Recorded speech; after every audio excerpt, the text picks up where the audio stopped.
Welcome, everyone.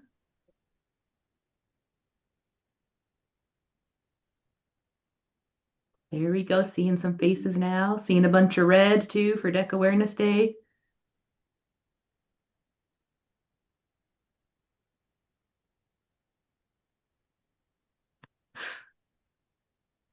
Seeing all of our people waving at us. Louie and Pam are always smiling. I want to hang out with them. All right. I'm back. Only the cool kids get to hang out with us, Eric. I know. Story of my life right there. Sounded like they weren't inviting you, huh? They weren't, trust me. They were like, no. All right. Perfect, Afton. I like it. Bunch of our Kansas people I'm seeing. Kansas. Wow. Kansas, some Alaska, Florida. We got a bunch of people all over. What do you mean, Kansas? It's the best state ever. See, now he gets distracted. I see that. Hey, who's that lady behind you, Trent Coffee? This is Vicky. I know Vicky. I'll let her introduce herself when we get started. So. You gonna make them stand behind you, Trent? Yes. We can go in the conference room. What's up to you? Yeah. Good planning ahead. Yeah, I know. I see some. See, this is what everybody wants. They want this informalness and know that we're just a big old mess and we're making it work. So. Amen, brother. I think we've slowed down in the waiting room. Huh? We're slowing down, letting people in the waiting room. No. So we might be good to get started. Room, so I mean. So, Sue, did you want to? Did you want me to? Why don't you go ahead, Carrie? All right, tag team and all of that. So welcome everyone. Glad to have you here today for our all hands on deck call on Deck Awareness Day. Thanks everyone for wearing red, and it's been fun on social media to see all the posts too. So we appreciate all of that, and glad to have you all here. We do have Trent Coffee and some of his team with us from Camp Thrive today in Tennessee, and they want to do a pretty informal presentation. They want to share some of the awesome things that they've been doing, but they want to have that conversation with you. So ask your questions and say, that wouldn't work here for this reason. So Trent, help us talk through why, how we can make it work in some different ways. So he wanted to do some of that. So I'll throw it over to you, Trent, and let you introduce your team. All right. Well, hello, everybody. My name is Trent Coffee. I am a coalition director, have been. I know most of you on here. Some of my Kansas people I don't, but I will get to know you. I've been a coalition director for 27 years. I kind of grew up in the coalition field when it was first a concept. It was one of the first 5 coalitions in the state of Tennessee. So I've been doing this for a very long time. I have ebbed and flowed and evolved with the coalition concept. Seen many things come and many things go. And one thing I'm excited about is about Drug Endangered Children initiative and their awareness and what they have brought to the table to us. Been many, as my grandpa used to say, it's a many hard push between here and success, and it has been that way. We have worked ourselves into the school systems by blood, sweat, and tears, and we're in the school system every day, 8 hours a day at 2 local high schools and 4 junior highs. Is that right, Allie? And been funded through the state to do that, through state block grants, through federal grants, and through state opioid abatement grants. One of the things that come up with when Drug Endangered Children initiative come in, and our state grants and our federal grants were kind of specified to universal prevention and universal evidence-based practices and different things like that. One thing that the Drug Endangered Children Initiative has taught us to do is focus on the individual person, okay? Being able to work one-on-one with the individual child, whatever you want to call it. We call them all our kids, so that's what we kind of say. And Drug Endangered Children Initiative has been great for us. When we first started, there was a few bumps with, I go with my director, Tabitha, and we was talking about Camp Thrive, and that's why we're here. And one of the reasons we're here with Camp Thrive is because the DEC initiative allowed me to adapt Camp Thrive to what my community needed and didn't have a pre-conscribed notion or agenda or curriculum per se that I had to adhere to. Because when it first came up, what, about 3 years ago, 4 years ago, it was a certain way they wanted it done. And I was like, I don't know how I'm going to do that. It's going to be hard. I mean, how are we going to make that work? So I went to Tabitha and I said, Tabitha, this is not going to work. And as Eric and Carrie and all them know me, you don't have to worry about what I'm thinking because I will tell you immediately. My brother-in-law says sometimes God has got to put a filter between here and here, but I don't think it's going to happen now. But anyway, so I told Tabitha it was not going to work. I said, I may be able to adapt this to something, but we can try to make it work. So she gave me the leeway to do that. You all gave her the leeway to do that. So since we're in the schools, we're teaching evidence-based practices, we're teaching Botman life skills and ACES training, which we're funded to do through the state and the federal government, which we enjoy. And those have been two key essential aspects to our program, right, Vicki? Going in, talking kids truth, talking truth to the kids, letting them learn about data, letting them find the data themselves instead of knowing I got a cousin or a friend or something like that. Let's really look at the raw data that we're going on. And then giving them the education about this is why you're acting this way. Okay, this is not, essentially something that you've caused. It's something that has happened to you and you're reacting in that way. Yes. So once we bring them that truth, then they start disclosing and then they start coming in. And I always say it's going to get worse before it gets better, because once we start exposing the evil's going to get a whole lot worse. Because once you start showing people that, hey, this may not be right, this is not what it's supposed to be, then people are going to start talking about it. So it's going to look like you're doing the exact opposite of what you really wanted to do, but you're not.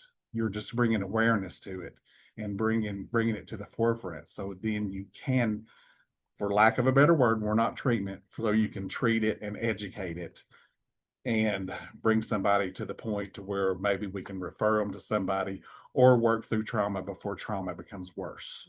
Okay. So this concept, we were supposed to do something a week in a month or something like this. And I was like, this just ain't gonna work. We're not gonna make it. This is overnight. This is not gonna work. So Vicki has a large following of females that connect with her on a higher level. So they always wanted something a little bit more. So me and Vicki sat down and started talking about it. And she said, what if we had a Saturday to where we could have a Camp Thrive for just girls? I said, okay. I said, that would probably work. How do you think it would be? And she said, oh, I got all these activities I could do. She said, I could do education. We could do some trauma dumping. We could do this stuff. We could have our local mental health people come in. At that time, we had UT interns. She said we could have people on site that could work with it, somebody that had passion with it. We could have different other nonprofits come in, so be it, if they're vetted right and they are share the same mission. I got to say that too. And then different companies come in, like for activities like photo shoots and hygiene and what else? We had the ladies from the spa. The spa. Yeah, we had a spa company come in and was teaching them massage and all that stuff. But what we're doing is changing this dynamic and then doing a lot of education and a lot of talking in between this. So Tabitha let us do it. Okay. Went to the first one. There's probably about 30 there. Yeah. 30. We rented out a wedding hall venue and just kind of made it work. Then it evolved into where we have this thing called the pond, where there's a bunch of sleeping bags or a bunch of bean bags laying in the middle of the floor and everybody just laying down talking. We always cater a real nice dinner, for something for them, because I'm going to treat these girls just like I treat my board members, people. They're not going to get Bubba Cola. They're going to get the brand name stuff. They're going to get chicken Alfredo. They're not just going to get pizza and a ham sandwich. I'm sorry. We're going to treat them just like they deserve to be treated. Okay. So that really took off. And fast forward to now, and I'm going to let Vicki talk about it, and Allie and one of our students talk about it. we now have an offset, Girls Thrive 2, to where they said, we got to have more, we got to have more. So we have a Girls Thrive 2, which happens right after school from 3 till 7 at a separate location to where the girls come in and they get some more education, some more connectivity, some more trauma dumping, some more, we just love on them. Okay. Not me, Vicky and these girls, but just love on them and just let them know we're there and just let them talk and kind of go from there. And then we're starting out, we got about 20 yesterday. Yeah. Had about 20 and it's growing. I mean, this is right after school too, once a week. And we've never had less than 50 on our Saturday groups. Okay. And it goes really well. I'm going to hand it over. First, I'm going to let them introduce themselves. Vicki, go ahead. I'm Vicki Jones. I'm the YSLI director and I absolutely love my job. I'm Allie Bailey and I do youth outreach and I also love my job. Allie is a former student that helped us build the mental health component on this, that went off, got educated and came back and is working for us. Okay. Allie is our succession plan for Vicki. So we have raised up or helped raise up the ones in the middle of it to come back and give back to our community and keep on going. Yeah. Hi, I'm Emily Flady. I'm a senior and I have been on the YSLI board for 2 years and I am on the eating disorder committee. Okay, when we talk about YSLI, that's a different aspect to our youth coalition, which we have a very big youth coalition. There's over about 100 strong each month that come to it, and the population is 22,000. That's really good. But the YSLI is the Youth Service Learning Initiative. And what we do on that is we have a large youth group. They're broken up into several committees, and she can talk about that they have different things they have to do once a month, once a quarter, to be able to get a service project done.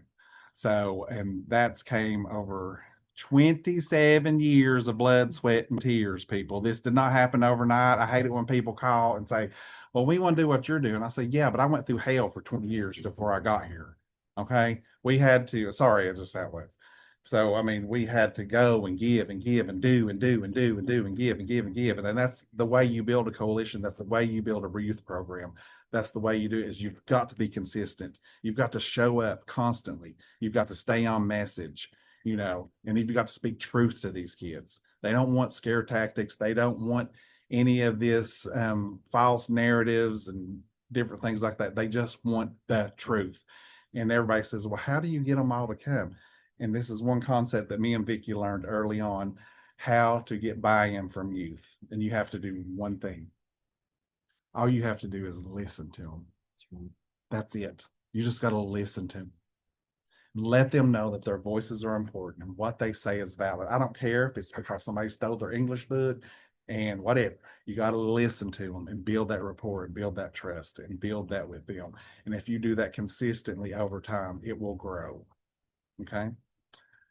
I'll rattle on forever, but I'm going to let Vicki talk about Camp Thrive concept and her education program. Allie, which has got funded to do the program Vicki's got in the junior high schools now, and we're hoping to get funding to do it starting in elementary to where we can go K through 12. Right now we're 6 through 12. We're hoping to find other funding sources to go K through 12. And then Emma will talk about what she's doing on the board and the meaning of Camp Thrive to her. Okay. Vicki and Emma, you were just a little bit more quiet. So I wonder if, yeah, to be a little bit closer to the mic or speak up a little bit. That would be helpful. Thank you. Yeah. You want to start? Sure. Yeah. Okay. Well, I think Trent explained it really, really well. Our youth program, like he said, I started in schools, which is really important because while I'm there, we're talking about, the ACEs.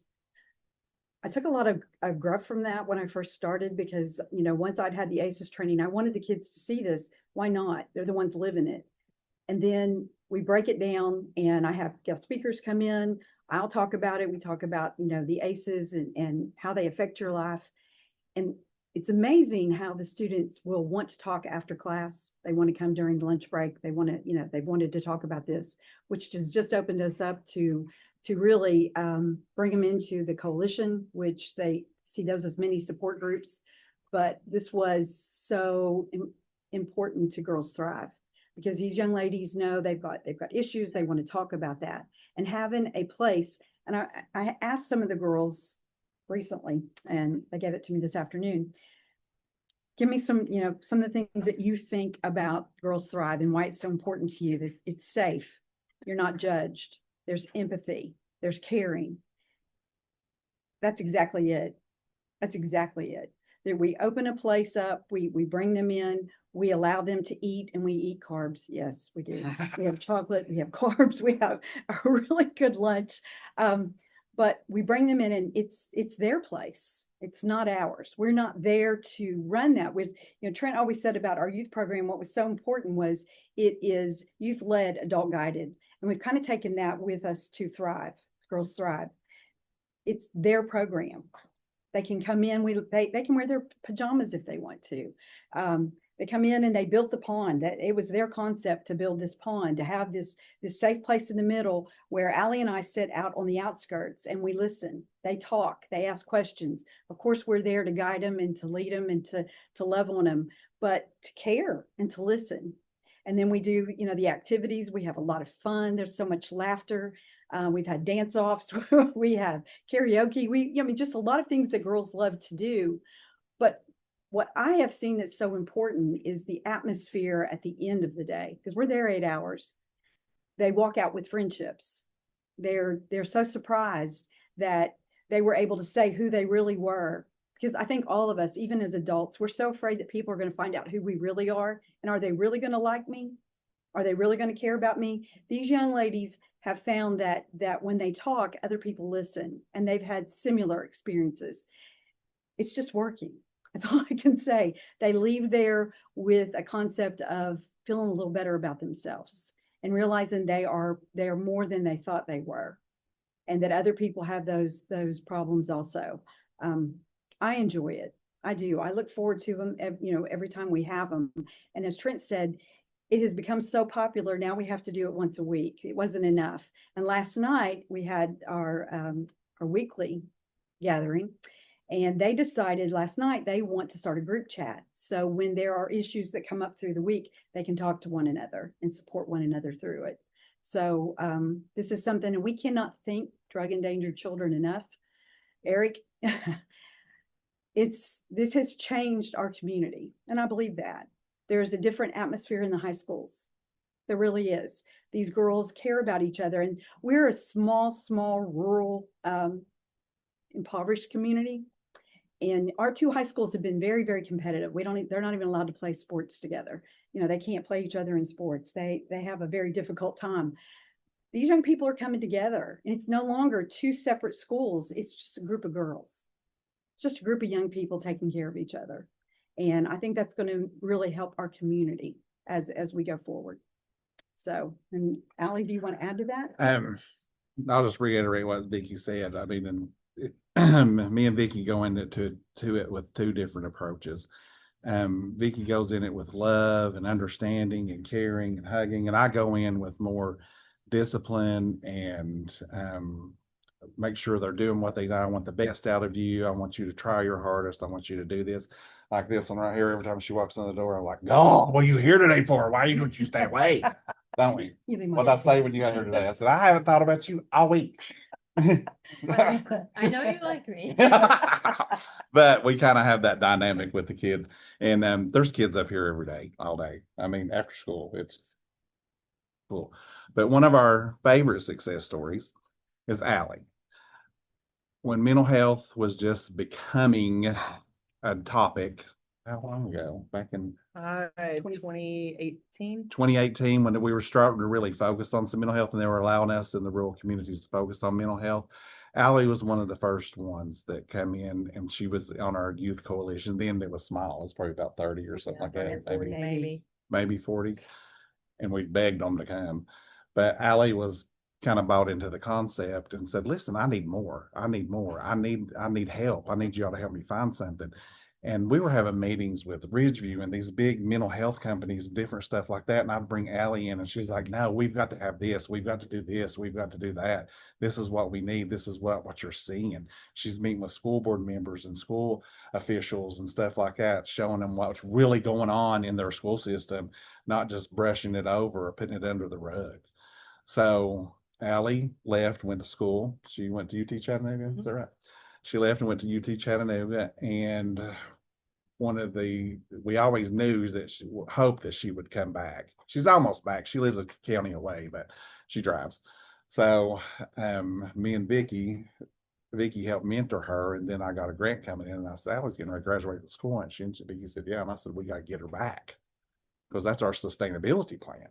We've got to get her back and get her here. So anyway, got her in. I'm gonna let Allie talk about her journey and what she's done. Hi. So yeah, I was a board member on the YSLI program, and I wasn't just a person that like recognized that other people needed mental health. Like this became like a life or death situation for me. I was struggling so much, and this was kind of the only like hope that I saw. And I knew that if I was struggling so much and I had a pretty decent life, I couldn't imagine what my peers who didn't have safe homes to go to. I couldn't fathom what that must be like for them. And then to know that there was nothing and there were no resources. I mean, nothing. And it just ate at me. So I'm very grateful for the opportunity to be able to work on the mental health as a youth. But now as an adult, I see that concept has just kind of blown up with Camp Thrive. I mean, it is a mental health fest. And something that I really love about Camp Thrive is that we're not just acknowledging our mental health, we're learning about it. We're studying ourselves. And not only are we studying ourselves, we're studying other people. We're learning that, hey, my actions affect this person's mental health, and this person's actions affect my mental health. And oh my gosh, this is my responsibility. Like nobody else is going to fix me. It's me. So that education is so important. Learning about the ACEs, learning about sexual abuse, learning about mental health, learning about what having addict parents can do to your state, because a lot of our children feel like they are just born and set up to fail. They are. They do. And they almost are. I mean, we are impoverished. We have a crazy high addiction rate, and our kids come to school and they're berated at school because they can't perform as well as other students. How are they supposed to? So we kind of offer a space for those students to let them know, hey, this isn't on you. What happened to you isn't your fault, but what you make of it is. Like that's on you. Like you get to choose what your future looks like. So breaking those generational cycles, acknowledging those generational cycles, and seeing them truly become support systems for each other, I think is the most beautiful thing that I've seen at Girls Thrive. I mean, we have watched friendships rekindle. We've watched friendships be born. I mean, it has truly turned into a sisterhood. And I don't think that there's anything more important to mental health than a community of people who understand you, who have shared experiences. And it's just really a privilege to be able to offer that space to the kids in our community. All right. You can see why we got her working here now. All right, now for this one. Now you just tell your truth, girl. Just go on and just tell how we got started and what it's been doing. If you want me to step out, I will. Okay. But you can talk about main thing over here too if you want to. These are just our friends, and what we're doing here is they're wanting to kind of do stuff like this in their community if they're not already doing it. They're wanting to do stuff in their community and talk to them about how the connection happened and what you're getting out of it, and just kind of what it means to you to have a place. And then I don't care if you share with them, hey, we need more, or here's some problems I want to work on, because that's how we fix it, is we just talk about it. Okay. Right. I'd like to start by saying he did not tell me that this was happening at all. I didn't tell anybody. This is all spur of the moment. None of us knew this was happening. He said, hey, you come here. And I was like, okay, I probably did something wrong. Yeah, and I didn't even know I was doing it until yesterday. Carrie called me, so I forgot. Sorry, Eric. Yeah, so I have been on the board for 2 years, and so I met Vicky my sophomore year, and I can honestly say I've never hated a person more than I did her when I first met her. But at the time I was going through so much. I was anorexic. I was in a toxic relationship and I didn't know it at the time. I was self-harming. I didn't see my life past 16 years old. And I went to bed every night praying that the next day I wouldn't wake up, and I would wake up furious that it didn't work. And then one day Vicky came in class and she was talking about the ACEs, and it really just struck me that all these things that had happened to me when I was younger, or that had happened to me so recently, none of it was my fault. I could not have prevented any of it. And I had been blaming myself for all of these things and punishing myself for all of these things for so long that I didn't know how to function without that mentality. And so one day I waited after class and I talked to her and I told her all this stuff. And the next year I applied for the board and I interviewed and I got on. And then I can honestly say that out of all of the service projects I've done, all of the events I've been a part of, Camp Thrive is definitely my favorite one because it honestly saved my life. I remember going to the first one thinking, I go to Scott High and then the other school is Oneida, and I remember thinking all these Oneida people are going to be there. They're going to hate me. I can't talk. I can't say anything because they're just going to pick me apart. They're going to hate me so bad. And through Camp Thrive, I met one of my best friends and she goes to Oneida, and I don't know what I would do without her. And so honestly, this program, this Camp Thrive, is saving so many other people who went through the same thing that I did. And without it, I think, I don't know where I would be. Honestly, I don't know where I would be. There's something else that you told me to talk about. What was it? You see anything we need to change or enhance or do or anything like that? Or, I'm not gonna be nicer to you. That's fine. I'm used to it by now. You're used to it by now. Yeah. If I was nice to you, you'd think I was mad at you. I had something else, but I You were forgot. gonna talk about your committees and stuff like that, or talk about the board, how they break up to committees, and that kind of feeds into Camp Thrive, how they kind of see their passions, and then they go to the coalition, and then go on committees to work on their passions and stuff Okay. like that. Okay, so we have what, 26 members on the board? So, okay, so there's 26 of us from both schools, and there's 10 different committees, and I can't think of all of them now, but one Wednesday a month we all meet at the local Boys and Girls Club, and they bus kids in from the county schools, and honestly we all get together and we just raise awareness for the topics that the committees that we're on, because they're hard enough for people who, how do I word this? All of the topics are really hard to understand. And for people who are in the middle of it, it's even harder because, I mean, I'm on the eating disorder committee, and when I was like at the peak of my eating disorder, I wanted to dissect everything. I wanted to know why I was thinking all of these things, and I had nowhere to turn to. But sitting on the board and on that committee, it really taught me a lot, and it taught me to understand the patterns that I was facing every day, and it just helped me feel less alone because I was sitting at a table full of people who were going through the exact same thing that I was. And I was sitting with people who had gone through what I was going through and got to the other side. And it was just kind of like a roadmap. I could see I'm in this now, but there is somebody who has been through the same thing, and I can get through this, and it's not going to eat me alive for the rest of my life. So, yeah. And each committee is kind of a formation of what the passion of the individual child is. We have a foster care committee because we have a lot of foster kids, and they're wanting to better the foster care system. We have a drugs and alcohol committee. Those that have had parents or themselves that have been affected by substance use disorder. We have mental health committee, some of those domestic violence committee, homelessness and poverty, because a lot of our kids are homeless. What else? There's so many. I said we'll do any committee. We can do the bread baking committee if they want to, and that's what they want. If that's what they want, Yeah, that's exactly. what they want. Yeah. So, but anyway, we have several of them, and they're very active.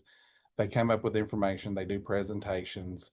They do different things each quarter we require of them. It's not just a pizza party as some of our nice little church people say, "Are you having a pizza party?" I'm like, "No, we're actually doing something." So anyway, we won't get off on that. But no, it's more than that. It's hands-on action going forward. Now, this didn't happen overnight, people. This was a very long time and very hard coming. Got the partners in place. I can't emphasize enough about getting your partners in your school systems and your people in place. And you have to constantly just build those relationships, build those connections, build that capacity that you got in your coalition to get it going, and then get in those school systems, get in there where the youth are at, put their voices at the table, and just listen to them. And I promise you, you will go move leaps and bounds. Okay. This wasn't really formal. This was informal. And like I said, I knew we could do it because I was telling Carrie before we started, I say that sometimes the informality elicits a lot more conversation. And I can promise you, if you're trying to work on it and you have a barrier, we have overcame that barrier or are currently dealing with that barrier. Okay. And we can try to help you with our experience. Absolutely. Kind of go through that way and see. And Eric and Carrie, you want to lead something, or you want to see if anybody has any questions or anything like that? I don't know how to proceed to this point, or anything I need to expand on, or these ladies need to expand on. I just first thank you, Emma. Thank you, Allie, for sharing that and being vulnerable and not having any heads up that Trent was pulling you into that. We really appreciate that. And that helps all of us learn. That helps us learn, and adults don't always know best. So we appreciate hearing from your voices so we can learn and do better. So thank you. So Trent, I just wanted to bring up, and like Carrie said, I want to thank all of you for doing this today. I had the wonderful opportunity to meet Vicky about a year ago, and I think it was one of the coolest moments to hear your passion and your story and where you come from, and it was very inspiring. And I think there's a couple things. I have a question, but I also have a couple things. I believe Camp Thrive, and I've told Trent and Vicky both this in the past. I believe you guys define our tagline, which is help, hope, and support. Because you do offer help, you do provide these children and the youth with hope, and you guys are the best support system I think any community could ask for. And I praise you guys and thank you guys for that. And you guys have been recognized accordingly from some very great people and very influential people in this world. So I think that's awesome. The other thing, Trent and Vicky, what I have loved, and Trent and I have had this conversation often, is I love that you guys have the mentality of quit telling kids what they need and let the kids tell you what they need. I think way too often we're so quick to judge and that we think we are the experts. And what I've seen you guys do and what I heard, I think I would get it right. Is it Emma? Is that right? Emily. Emily. Yeah. Emily say is it's just that, like they have a voice. So my question is actually for Emily is what made Camp Thrive a safe space for you? We can all talk about it in concept, we can all talk about it in theory, we can all believe that we're setting this up for success. What would you say made Camp Thrive a safe space for you? Was it an individual? Was it a group of people? What made it a safe space for you? Yeah, honestly, the first one, at least I can say it was definitely just being around Vicky and Allie because I knew them. But, and this may not be the answer that you're looking for, but when every person walks in, right at the door, we have a contract that says whatever you talk about in Girls Day it won't be talked about outside of the barn. It won't be posted anywhere. So it's pretty much like a vault, and anything you do or say is not going to get back to anybody. And I think that is really what helped me the most, probably at the beginning, for sure, before I had learned to get my trust back and trust the people that were in there, was knowing that whatever I said, it wasn't going to get back out it wasn't going to get back to my family. It wasn't getting back to my friends. So yeah, I think definitely that. I love that. And that is perfect. When I ask a question, just so you know, I don't want an answer what you think I want. I want to hear what you want. That's where we get success. And I truly mean that. If we listen to you more often and your peers, I do believe we'd be so much more successful. So thank you for that answer. Anybody else have anything? Nicole, wake up and look at me. What are you doing?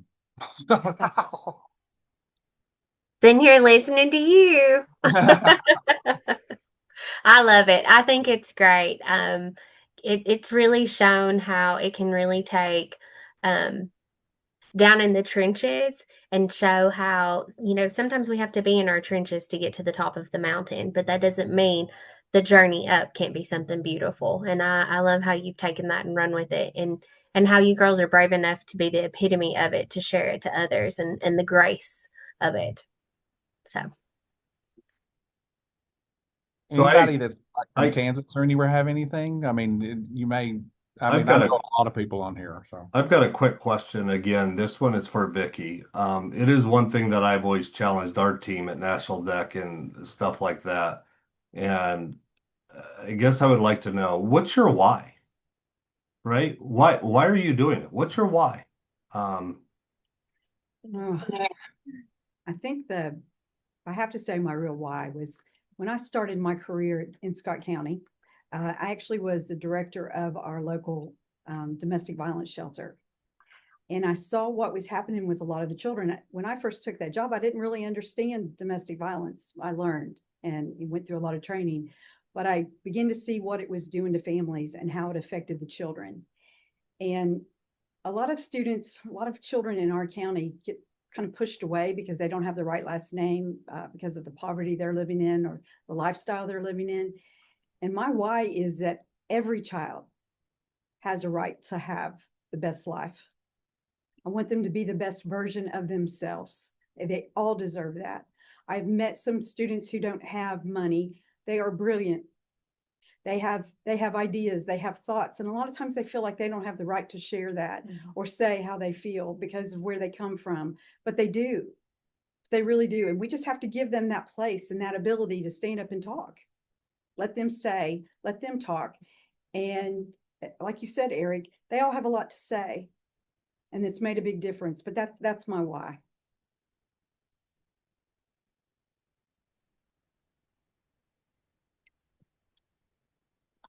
Emily, I just have to say, you're still in high school, correct? Yeah, I'm graduating next month. Okay. So I would like to say you did an excellent job on the fly. Thank you. Wonderful. So you should be very proud of yourself.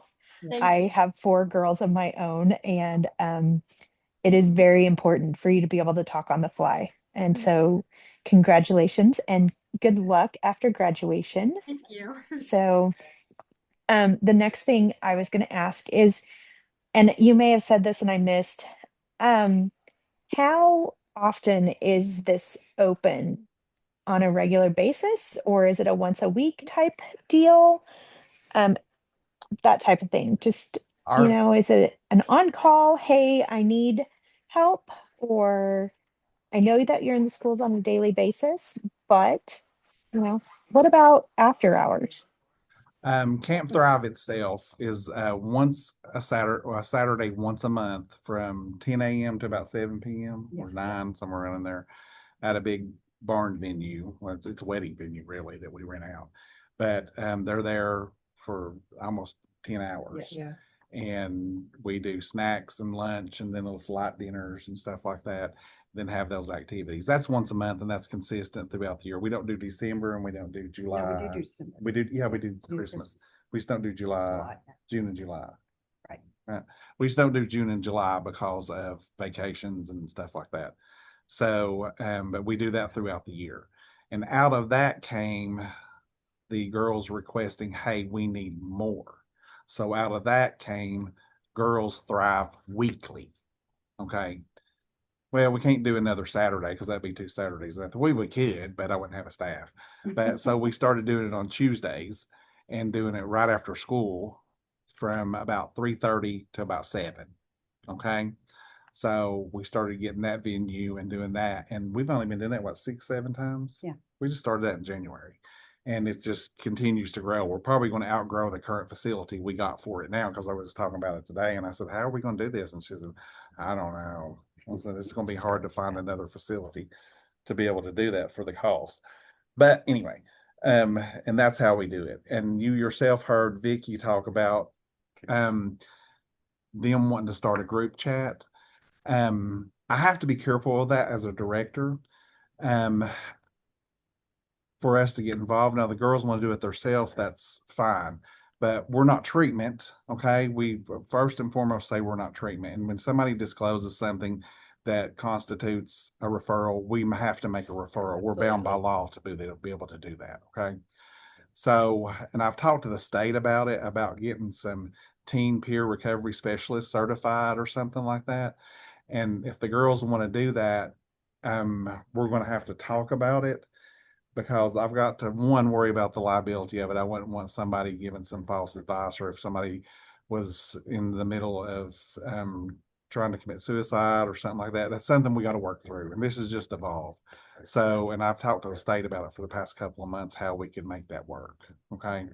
So as we grow, and we're still in the infancy stages of this, we'll see how that goes. But there'll still be a lot of work on it to be able to do.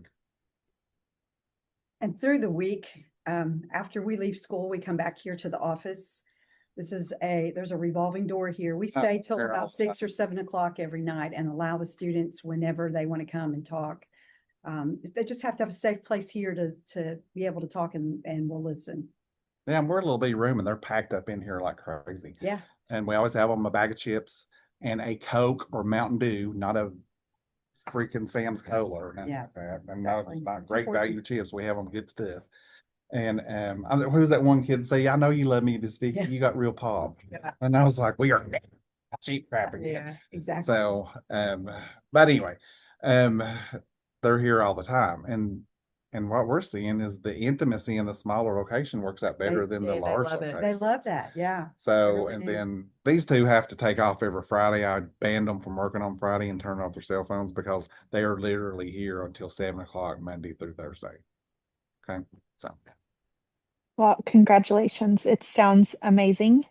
So, do you know about how many girls that you have on Tuesdays so far?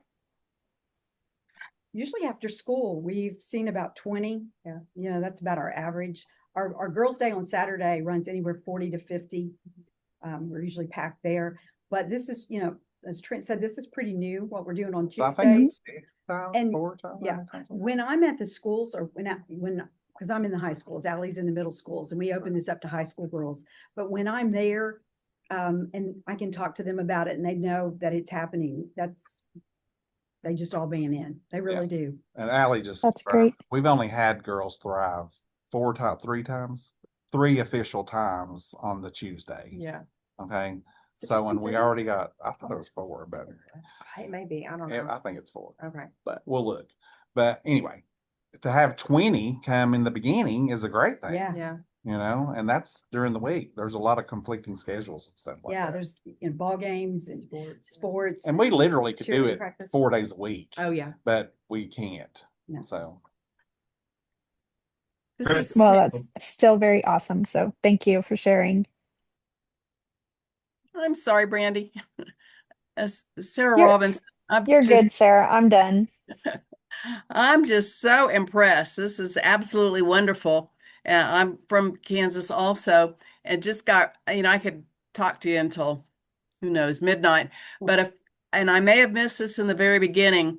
So is this youth reaching out to youth, or are they handled with care kiddos, or how do they first become involved? this is general population students that we interact with during a school day. Okay. We are blessed enough to be in the local high schools 4 days a week, teaching curriculum 8 hours a day. So we're at one high school 2 days, we're at another high school 2 days. We only have 2. Okay.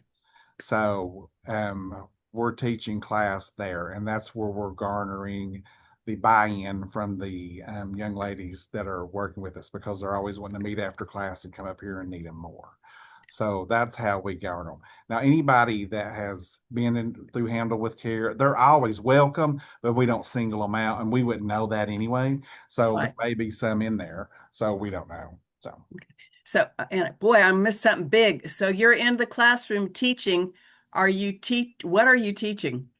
We're teaching Botman life skills and ACEs, adverse Okay, child gotcha. experiences, which the school paid for us to be certified in because they said, hey, we need help. If you ever want to destroy your school partnership, I'm going to tell you something, people. Ask a teacher or an administrator to do one more thing. You will never get in there. They come to us and say, hey, we need your help with this. And then when they came up with this and we were already there, they said, we're required to teach this ACEs training and this Spotlight life skills, and the training's $5,000 and we can't do it. If we train you all, will you all do it? And how much is it going to cost us? So you pay for the training, we'll take care of everything. And they said, oh my God. So they just opened their doors to us. That's the way you build relationships. You reduce burdens. You don't add to them when you're going into the school system. Okay. We've been substitutes in the beginning years. We were substitutes forever. I mean, they didn't have a substitute. They'd call us. We just came in and just kind of helped them out. We go in and say, hey, what are you deficient in? What do you need? We'll help you with it. Okay. So that's how we built that.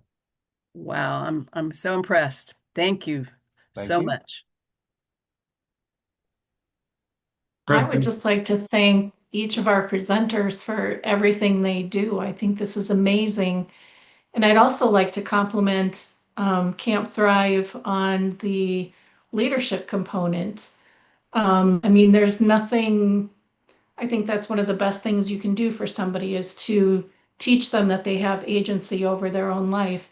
And I'm wondering, was that a component that you had planned for from the beginning? Or was it something that evolved as you went along? It's mostly through education and letting them do it. Because we're kind of navigating waters here where we kind of felt sometimes a bit uncomfortable because the children's center and some of the mental health centers are, you're doing treatment and you're doing this stuff and we're going to shut you down and all this stuff. And we couldn't do that. So we started involving mental health and making sure if there was a referral or what there was a disclosure. You leaving? Yes, I'm Oh sorry. gosh, just leave in the middle of it. Tell them bye. Bye. Thank you all so much. You got me nervous now. Yeah, I got you nervous now. Yes. Well, I meant to make you nervous earlier. Well, now it kicked in now. I'll be back up, baby. But we kind of evolved into it. We're not treatment. We are education, and we let it evolve into their voices telling us what they needed. Okay. And then I think it's free to tell somebody you're in control of your life and your past doesn't dictate the trajectory of your future. Okay. And that's what we tell them. This is not your fault. You can overcome this. Okay. Because they're understanding that this is why I'm acting this way. This is why I feel this way. They see this on the ACEs boards. And then when we break the ACEs down and we explain to them, what is domestic violence? What does that look like? What is sexual abuse? These different things, they begin to understand. So that's why I'm act the way I am. This is why I'm so angry. This is why I feel the way I do. And they come to us and they want to talk. And we've just opened them a place where they feel safe to be able to come in and talk about these issues. And we're always trying to get them help. We work with mental health programs here in Scott County, trying to always find them a good counselor because I am a grandma figure. I cannot believe Trent hasn't already said that. That's who I am. I care about them. I love them. You're a great grandma, and I was Papa Prevention. Okay. You're a great grandma. Yeah, well, he always has to start. But anyway, the truth of the matter is, I know my limitations. I want to help them find someone that can help bring that out of them. We give them this safe place. They feel safe to talk about it, but they have to work to come through that. I always tell them, your past, the things that have happened to you don't define you. But who do you want to be? You're the only person who can figure that out. You're the only one who can take the control on this and work through this to be the best version of yourself.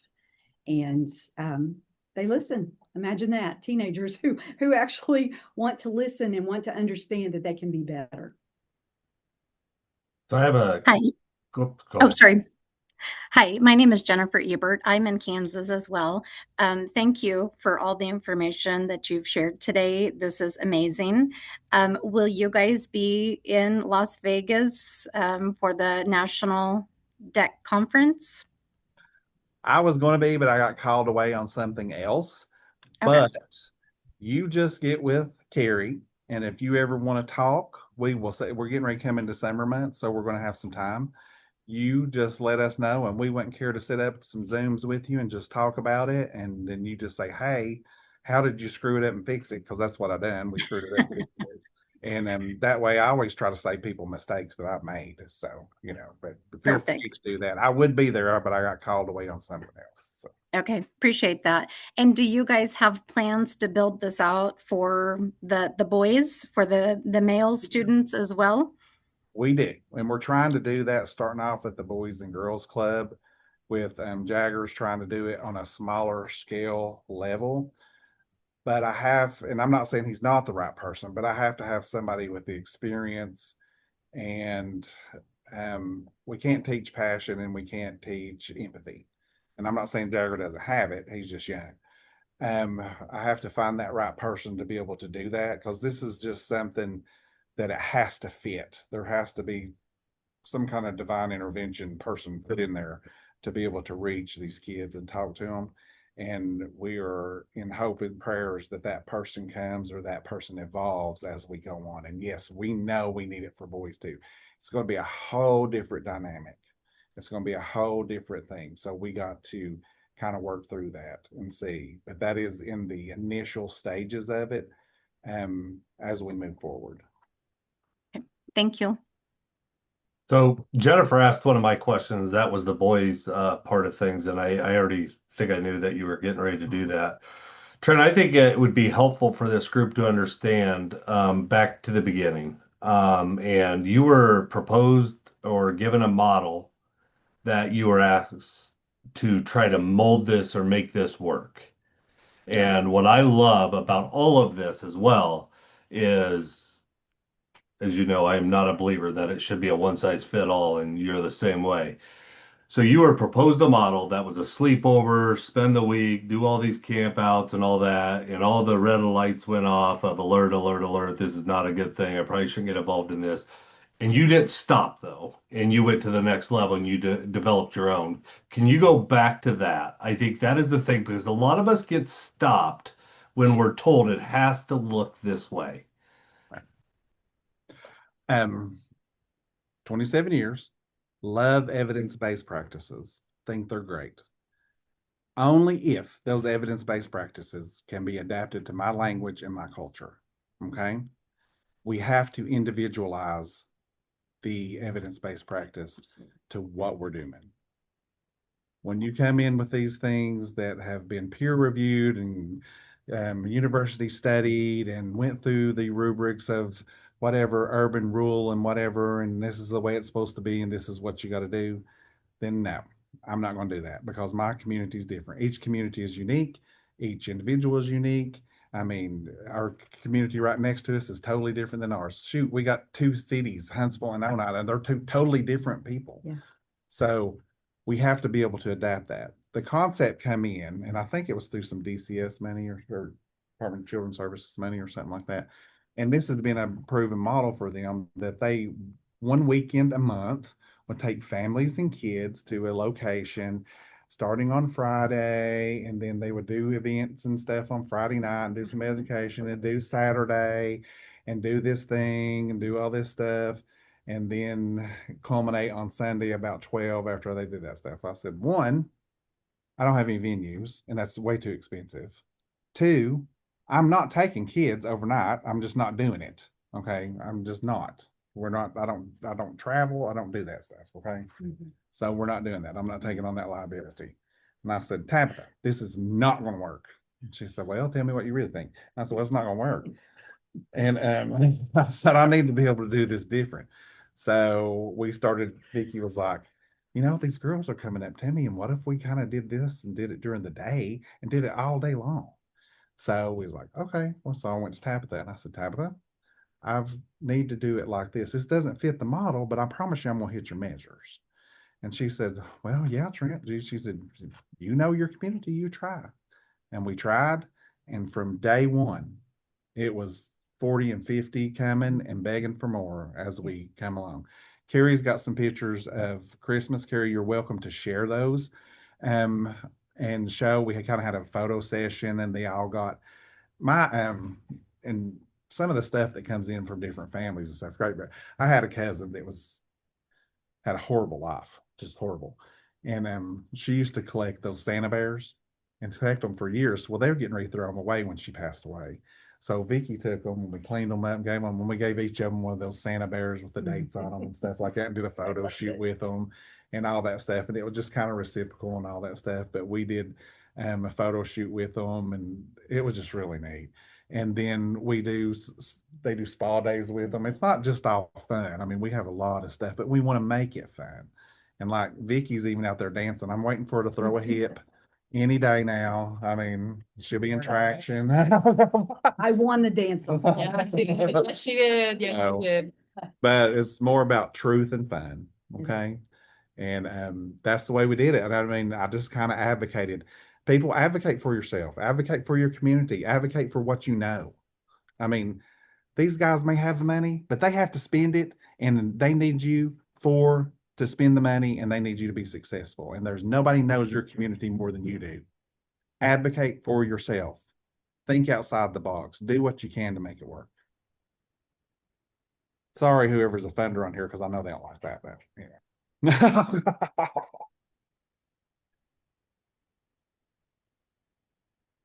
Well, I think just, oh, sorry. No, I was just going to say thank you, and thank you, Vicky. Thank you, everyone, for being a part. The amazing work that you guys are doing. And Trent, we would much rather have Vicky at our conference than you. So if you transfer that. She's got some stuff going on. She can't make it. I was going to send her and Allie. Allie's getting ready to get married. So, no. Well, thank you guys. I appreciate you guys being. Mr. All you've done. Yes. Eric, go for it. Before we get off here, I need to make a comment to Papal Prevention over there.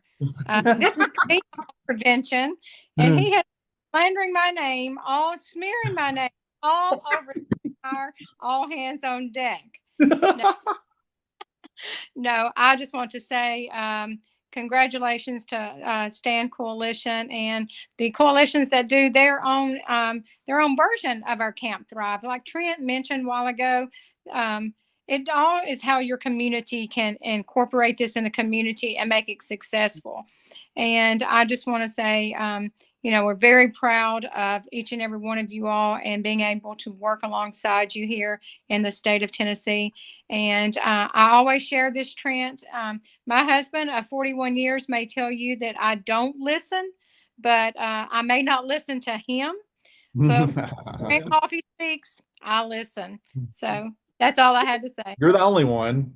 We have to, Tabitha. Yeah, I tell them this. I say my check signing hand's getting ready to break whenever your check comes up. So But thank you all. Thank you. Yeah. Thanks so much, Trent and Vicky and Allie. We appreciate you guys sharing everything today, and thank Emily also for being with us. Trent said this, if you guys have questions, if you want to get on a Zoom with him again, then, please don't hesitate to reach out. And if you think about it months down the road, know that that's something that we'll still track him down and find you and make sure you have those connections when you need that for your communities. So thanks everyone. Oh, sorry. Or we take all your time. Thank you. Nikki, you did perfect. Nothing. You better talk. You did perfect. We appreciate that so much. So thanks everyone again for being here, and happy DEC Awareness Day. See ya. Thank you. Bye-bye.